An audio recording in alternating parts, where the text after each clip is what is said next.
Healing. What healing looks like, I think I would say one word: community. The healing that took place in my life when I was diagnosed with my mental illness was my community.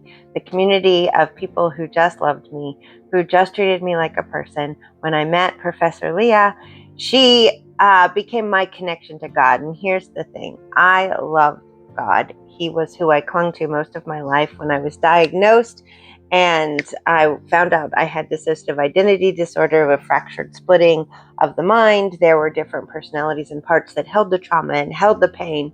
They did not trust God. I lost my connection to God. When I went to worship God, his throne became my stepfather's chair and just brought terror.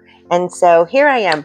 Connection is through healing. How can I get close to God when I am terrified of him? And I met Leah and I shared this with her.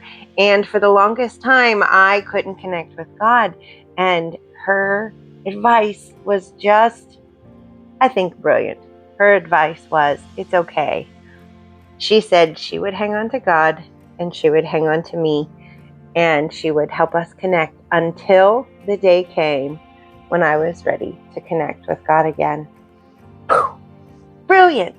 Brilliant. And you know what? I watched it happen.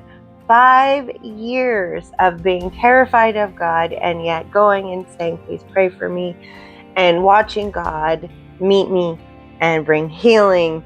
And it took someone hanging on to God and hanging on to me because I was too afraid to hang on to God myself. And the day came where God and I are good and we are connected. And so I hope this brings you message. You need to find a community of people who will love you. And if you're having trouble connecting with God, find someone who's connected to God and connected to you, and let you two connect, because it is all in connection and God loves you so much. He's willing to wait until you're ready to hold hands with him yourself.